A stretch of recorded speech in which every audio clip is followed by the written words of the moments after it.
I bet you never thought you would see Terry Bogard teaching you how to play Mai on SF6, and that is what we're gonna do today. We're gonna keep this video short and sweet because the idea is to have it as a start guide or beginner's guide for players who start understanding how to play Mai. So let's actually get into it. The first thing we gotta talk about, of course, is Mai's playstyle. And to me, the best way to define her is that she's a polar character. You know, she's a character based on adaptability and she's very matchup dependent. Why is this? Because even though Mai has an incredible fireball and it can be a really good set play tool, one of the best in the game, the fireball doesn't have the highest level of priority, you know, in the game when you compare it to other characters. For example, if you're playing against a character like Akuma, Akuma's fireballs are gonna stuff your fireball. So you can't really play this zoning game anymore because you're gonna lose. And in that sense, you have to start playing a more rush down style like I'm doing here. So you need to adapt to play this character. If you like that type of playstyle, you know, a versatile character that is based on adaptability more than having a rigid playstyle, Mai is for you for sure. This of course has pros and cons, okay? Mai is a very versatile character, which is really good, but at the same time it has the con that he's not necessarily busted in one specific resource or tool in the game, like for example Guile with his zoning. So this means that if you want to play Mai, you have to adapt. You have to be able to change the way in which you play depending on the matchup, and if you excel at that, if you have a higher level of adaptability than other players, you're gonna have incredible success while playing this character. Now let's actually dive into some key normals because Mai has some really good buttons, okay? So you gotta know how to use them. You have a standing HP, which is really decent. You also have a back heavy kick, also very good range. It's also good at the drive rush. You also have a down heavy punch, which is good at the drive rush also, and to check people basically. And you have down medium punch and standing medium punch. These are of course all the buttons you should be using with Mai, okay? They have good range, they're pretty strong. You also have this one, which is a standing heavy kick, but it's pretty slow, so I wouldn't use it that much. Maybe in neutral sometimes to catch someone, you know, mashing, but it is not the button I would go to, you know, every time I try to play neutral on the close range, okay? And a lot of these buttons are very good after drive rush, you know, they have some plus frames, and the ones that are +3, which are back heavy kick and down heavy punch, can also get into a link with down medium punch, so you get some pretty good combos. And you can also get the situation with a standing medium kick, but the thing with standing medium kick is that you only use it to really check because it's the big button, but it's not a special cancelable, okay? But as you can see, you can get this BnBs after all of those 3 buttons that I just said to you. And with standing heavy punch, things kind of get harder. You kind of need to do something different, which is doing EX fans, because you don't really get a link after standing heavy punch that is reliable.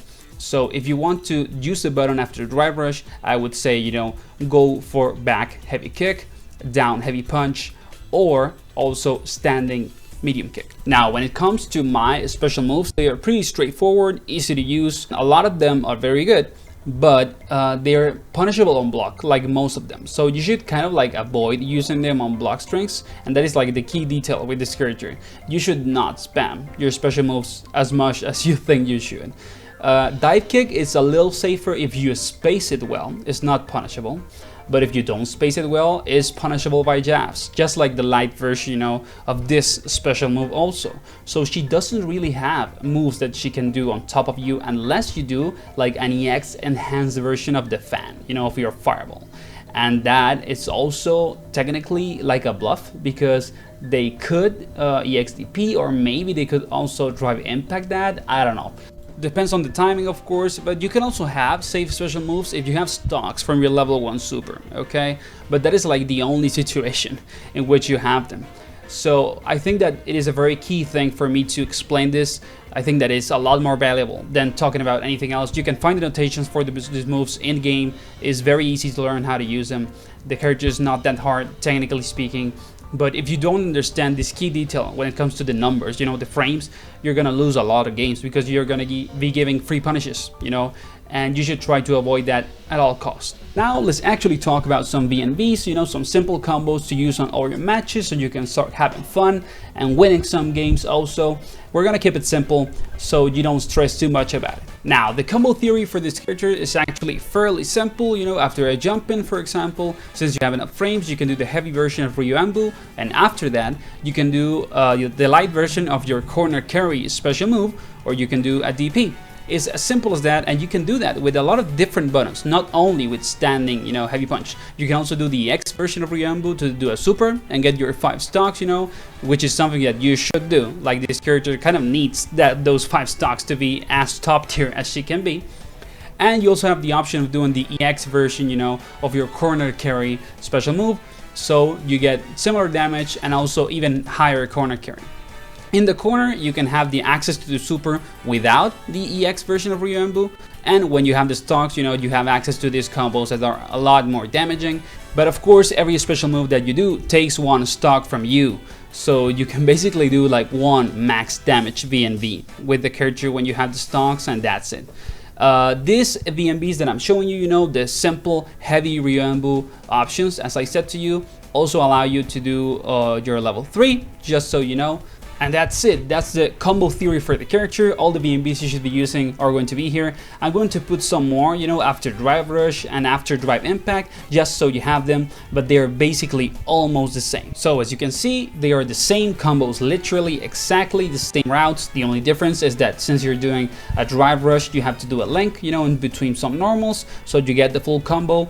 But you can do it with multiple different Drive Rush routes and buttons, just like I showed you before when I explained the buttons. And they do almost the same damage. You know, this is a fairly simple character when it comes to combo routes, at least until now. You know, when you do standing heavy punch, things become a little trickier because you got to do the X version of fans to get a combo and basically link another heavy punch. It is actually a lot easier than what it sounds. You know, it's not that hard, but the route is different, so you got to learn that route to do, you know, Drive Rush heavy punch if you want to check with that button in particular.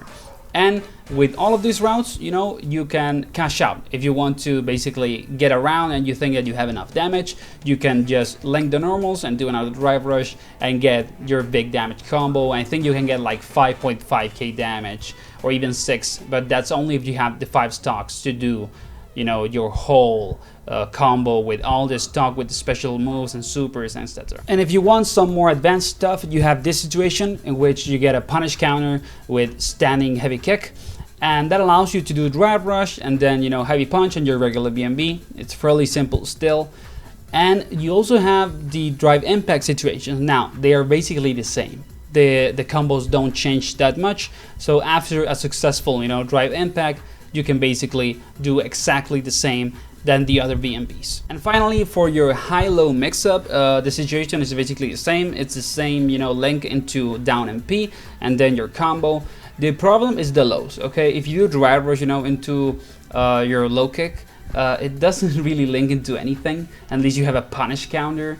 So it's a weird situation. You kind of have to do like a Drive Rush into that low into another Drive Rush, or Drive Rush into that low into the light version of a special move, and basically gamble if it's gonna work or not. But I wouldn't use it that much, to be honest with you. So that's the guide. I hope that it was useful for you. As I said before, keep it simple, keep learning, you know, how to use the character, and you're gonna have fun and succeed also in the game. I'm going to upload more advanced stuff down the line, so sub to the channel if you found this useful, leave a like, helps me a lot, and also leave a comment. What do you think about Mai on Street Fighter 6? She has been super cool. I think that she's very fun, but it's a little tricky to play her. See you on the next one, guys, and have a great weekend.